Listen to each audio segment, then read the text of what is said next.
अस्सलामुअलैकुम जी। अच्छा, ये आपको CTH जो है ये उसका मार्का है और मेड इन कोरिया है। 80 किलो का पर्दे का बंडल है ये, ठीक है। ये आपको दिखा देता हूँ, मैं एक साइड से बंडल खोला आपको दिखाने के लिए। रेट भी इसका मुनासिब है और माल भी अच्छा है, साफ़ सुथरा और बेहतरीन माल है।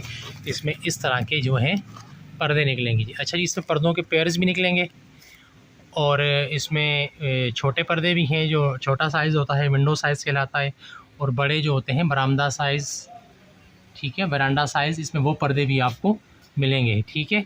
अभी कोई बंदा एक बंडल मंगवाता है तो उसमें से कितने पेयर निकलते हैं ये मैं कुछ नहीं कह सकता, क्योंकि आमतौर पर जो लोग पर्दे का काम करते हैं, पर्दे के बंडल उठाते हैं, वो इकट्ठे 8-8, 10-10, 15-20 बंडल उठाते हैं। तो वो क्या होता है कि उसमें पेयर ज़्यादा बन जाते हैं, क्योंकि एक पर्दे का अगर कोई एक बंडल में, दूसरा उसका दूसरे बंडल में से निकल आता है, तो इस तरह से पेयर्स बन जाते हैं।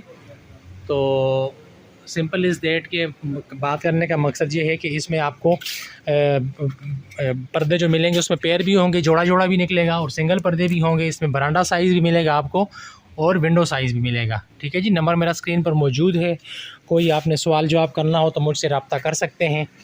पेमेंट एडवांस ली जाती है और delivery all over the Pakistan की जाती है। शुक्रिया, जज़ाकल्लाह।